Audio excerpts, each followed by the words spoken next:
So this is a continuation from the last video talking about the CSS and the leaks on the rear clamshell. I want to show you now where I have found a number of trailers leak. Both the S models and the clamshells and the tags and the 400s can leak on the side marker lights. On a clamshell, it's really easy to put your head in there or on a tag and see the stain coming down the wall where the wires go in. Because it is such a problem on the CSS, I'm recommending that you pull the fridge out and check for leaks there if you have any staining on the wood at the bottom. The other thing you want to do is go around to all four of your side markers, clean it, and then take a caulk gun and put a bead of clear silicone on the top like I did here. This one needs a little trimming. And while you're at it, clean this. After about 5 years, this foam gasket just goes away, becomes porous. So caulking the top of that, doing the same thing with your outside light would be good. It would keep it from doing the black staining. Encapsulate that in clear silicone sealant. Talked earlier about caulking here on the corner of the threshold. In the front, of course, you've got these windows. I've actually had two of them come loose. One just leaked, the other one fell off. And they were on 2022s. The amount of sealant that was used either cured too much before it got put on or something, but it did not hold that port window in place the way it should have. So what I've actually done, I'll show you on the tag over here how to fix that. So you're going to caulk this marker. If you have electrical problems, you're going to go to the 7-pin connector box, junction box under there, and look to see if there's water in that, because sometimes the water coming down the front of the trailer will actually go into the junction box if it didn't have adequate sealant on the top of it. Over here, I want to show you the cassette toilet. This one actually had water that came in with the toilet water into the bottom of this trough. And what happened is, if you look way inside, there's a blue pipe hanging down. That water supply line kept the cassette from going all the way in, and so it didn't mate up and the seal didn't hold. So I had urine and water to clean out of that trough. That was real fun. Over here, sometimes these screws that hold in the side for the 30 amp power cord, they'll crack. Water can eventually get in there, so putting clear sealant on there is not a bad idea. One time, and only once, on 2016, I had either the screws had been over torqued or the sealant had dried out, but I had water coming down in from the top of the window hinge. So I took out the window, I pulled the screws off, I cleaned everything out underneath and resealed it. Here, the oldie system, sometimes twice I've seen stains on the inside of an oldie system on the wall from this gasket leaking. These doors are wonderful. The earlier baggage doors did not hold the water back very well. You could improve them by putting some D-seal across the top of the door, actually across the bottom of the door, so that when you close it, it would pinch it up into place. That would be on the tags and the 400s before 2021. This particular outdoor shower is not my favorite. I've had a number of times where hoses either came loose on the backside or they developed leaks because they failed. So it's rare to see any leak come in from water on the outside, but you may get plumbing leaks on the inside of those. I want to show you the tag door over here yet too.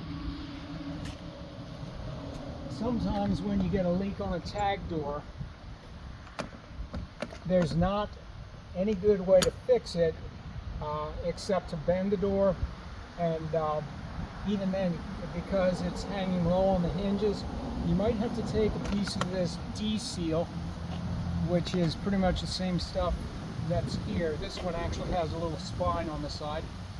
But if you were to take that D-seal and put some of it up here, you can mitigate the leak that sometimes comes in driving rain.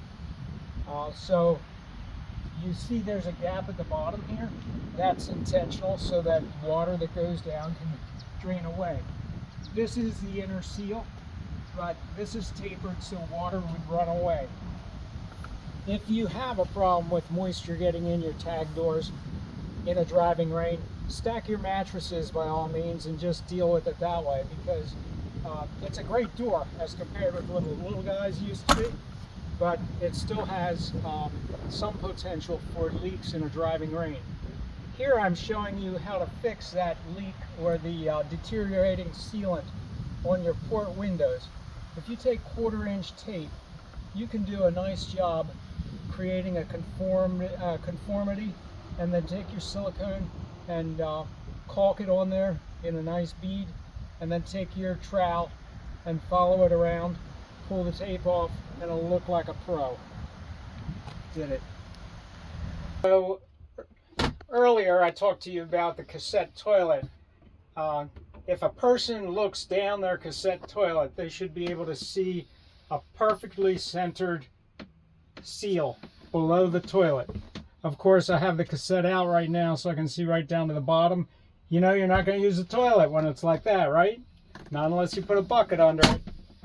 So I've got the cover off back here because I have several things to show you. First of all, this has potential for about 3 leaks. It can leak here, it can leak here, or it can leak here. Oh, there's a 4th place. It can leak up at the faucet itself.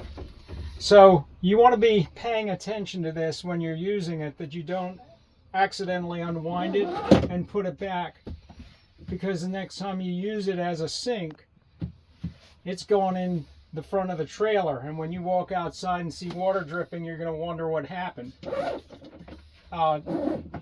Another place I have seen leaks is where these check valves are. If the PEX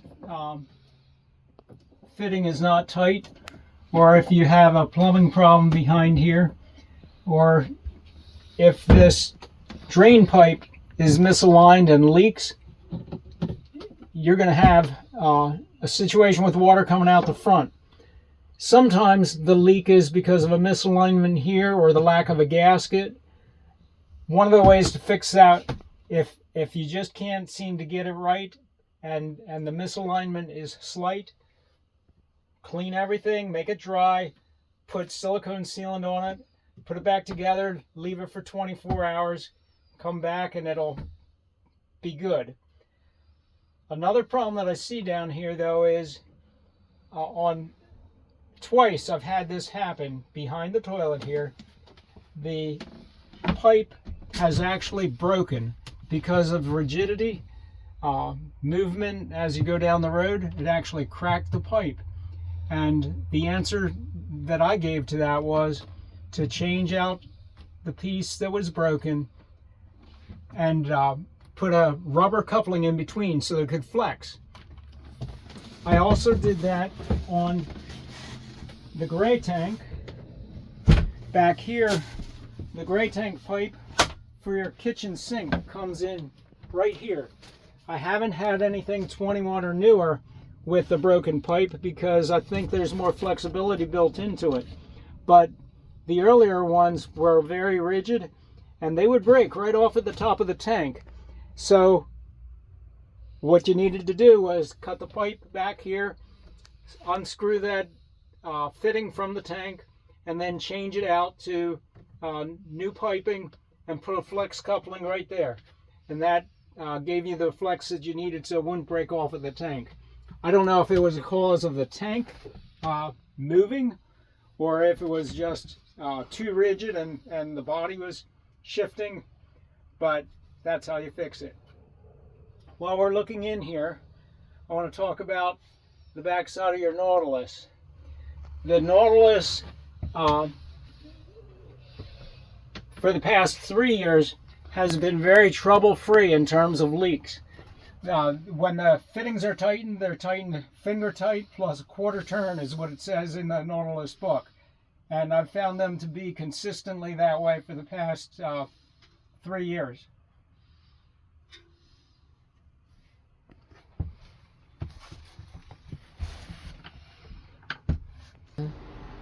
One thing that's really nice about the CSS is you can get to most of the plumbing under the sink that you need to if you're testing it. On other trailers, you probably want to use 2 people, one person opening the faucet that supplies the water to it, and the other inside looking for a leak when you're doing that process. Here, however, I can really see, I can turn the water on and off with a shut off on my hose. Here again, we have the potential for a leak.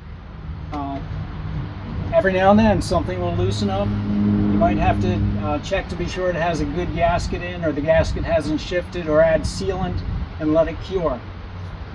In any case, this design is really nice because you have so much room under here. The earlier ones, you had a lot of PEX tubing on the floor for the drains, and one of the places that I found a leak frequently was on the mixing valve. The mixing valve has a gasket on the side of it. The early manual adjustable mixing valves. The newer ones are temperature controlled, but the older ones have that screw on, and after about 5 years that gasket's going to leak. You can change out the gasket and it seems to be good for a while again. I like the old mixing valves because they don't tend to clog as easily as the new ones. Now we're inside the back of a tag, and this tag, I've put a control in here so I can actually suck out of a bucket. So even though I have only 10 gallons of water in my tank, I have unlimited water supply as long as I'm willing to carry a 5-gallon bucket over here. This is very convenient. One thing you have to watch out for is if you forget to winterize the outdoor shower, the plastic pipe inside here is going to break. It might even break the fitting in the back. You might end up changing the whole of your outdoor shower. So even though it's just a tag, either blow it out with air or use RV antifreeze and run it through both the sink faucet and the shower. So now I'm standing inside my own Tab 400, and there are several things I want to say yet. The call that I often get from a campground is, "Oh my God, my water's leaking out from under the trailer. I can't use my trailer because the water's just leaking all over the place." Well, sometimes it's because a person forgot to install their pressure regulator. It's hard for me to understand how somebody can have a trailer 3 years and then one day forget to install the pressure regulator. But apparently it happens, because it happened more than once that I had that call this year. In any case, if you see water coming down from under your trailer, look under the bed, make sure the yellow pressure relief valves are properly seated down. You can put a little pressure on them if they aren't. So you made sure the regulator was in. You made sure the regulator, the pressure at the campground wasn't truly excessive. Sometimes they boost it way up over 100 pounds. Maybe your pressure regulator is no good. So if you can't get that problem solved and it's still coming out where the pressure relief valve is, I would encourage you just to fill your freshwater tank and flip to dry camp and continue to enjoy your camping trip. Another place that you might have a leak would be from one of the drains, one of the other drains. It's so interesting to me that some people apparently don't use their campers often enough and forget where the drains are. I want to talk more about plumbing pressure leaks. Of course, you're going to inspect your connections wherever you can see them. This particular faucet is known to have problems. Sometimes they'll crack on the side, and sometimes one of the flexible hoses underneath here will come loose. NuCamp would band clamp these on, and it was a nice faucet for the tight places that they were working, but when you have to deal with it after the trailer's assembled, it's kind of a challenge. They also use this inside the shower where the fold down sink is, and at one point they went to a different style faucet on the fold down sink, which was somewhat of a pain in my opinion. But I had to put one of those in one time when somebody had frozen up this faucet and had a leak. This area is so flexible that newer faucet benefited from a big aluminum block that I put on top to create rigidity. It's not surprising to me that they got away from the fold down sink because of how confined that area is. Continuing on, some of the places you might see a leak would be on the shark bite connections. The CSS had a leak on the mixing valve oftentimes, but also before 2021, the pipe that came in from the bottom was a short blue pipe, and the weight of it over time going down the road over bumps, it seemed to come out of the shark bite and eventually would just gush water. We would fix that by putting a support for that blue pipe. I saw the same thing happen on some other quick disconnect type. So if you've got shark bite fittings that you're concerned about, find a way to immobilize them, either by a bracket to hold it in place or by safety wire to tie it together. If you can't come up with another way, change it out and put a clamp type fitting on instead. Toilet flush valves are one of the first places I would find to freeze, both in the 400 and in the 320 on the earlier models.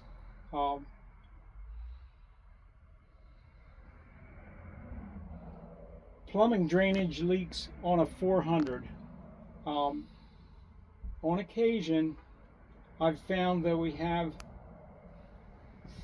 a black tank leak where the whole black pipe where it comes out of the tank actually breaks. I understand there's a potential for a tank to shift and actually cause the pressure that cracks that pipe.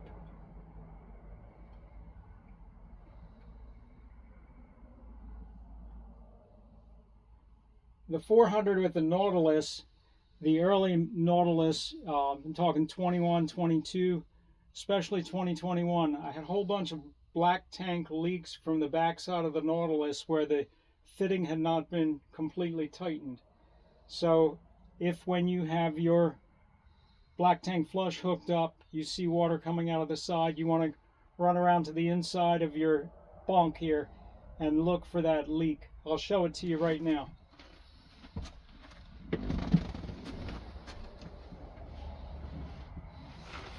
The leak would occur, you can see where the pipe comes in on the backside. This fitting simply wasn't tight enough and it would leak water. Depending on what way the trailer was tilted, it might go out the back, it might come out the side, it might come out the other side. But that was a notorious problem. Also at the other end, it seems that some of them were not properly connected and people had leaks as well from the black tank flush. Underneath the lavatory here, underneath the bathroom here, if you pull that cover off, you can look across and see if there's water coming in from your black tank flush. That's not a whole lot of help though, because it actually attaches up there close to the toilet, and in that regard you would have to cut a hole in the plastic in order to get to that fitting to check to see if it's properly tightened. I had a 2024 recently that a customer came in with a real surprising problem, and that was they were sitting on the toilet and they said neither one of them was a big person, but the toilet broke and it just fell over. Well, on that one, the leak or the problem was a broken closet flange where the bolts came up into the bottom of the toilet. the bolt broke right out of the side because there was not enough support for that closet flange, and it flexed and just broke off. The cure there was to unscrew the closet flange, put a larger board underneath to give it support, and put a new closet flange on and new gasket. I want to talk a little bit about our Alda system. The Alda system is a very good system, but as you know, we've had some problems with the glycol, and they changed to the Romar now, and we don't seem to have any problems with it now as long as people are changing. I actually found one person with the new glycol in it who did have brown glycol, but it had been changed over. It was a 2020. It had been changed over to the new glycol, and they continued to use it year-round. I'm talking they would run this 24/7 all the time, and when it came back for its second flush, the new Romar was brown. But it's not common. But when you do get problems with that system, there are a couple things you can do. If you see green in the tray around the edge, and you're sure it's green, you might have a leak that you can spot by taking the cover off of here and looking down inside. If you see green coming out of the place where the O-ring is, where your propane injector assembly goes into the back side of the tank, if you see green oozing out of there, you're done. You need a whole new unit. If you look in the tray and it looks like water, then you should be checking on the connections here, the supply and return connections, because they might actually be dribbling water down. I did have a brand new 400 that on this upper connection, it had a rough surface from new, and it was drip, drip, drip, dripping, and that connection I could not solve. I changed the fitting, I tried polishing it, I finally had to change the Aldi flow in order to correct the leak. The green in the tray possibly could be from a hose connection here if you don't see the green coming out of the O-ring where the injector goes in. This being an expensive unit, there is one little fix that I did for someone who had glycol and water mixing together. When they hooked up the water, the pressure went into the tank, reservoir tank, and overflowed the tank. And to solve that and still let them use their camper and have heat, I actually capped off the supply and return on the Aldi system. This was on a 320. Capped off the supply and return, and they were able to fill the whole unit, both the water jacket and the glycol chamber, with glycol. So it took about 5 gallons to fill, and they were able to continue using it for heat. That's been almost 2 years now.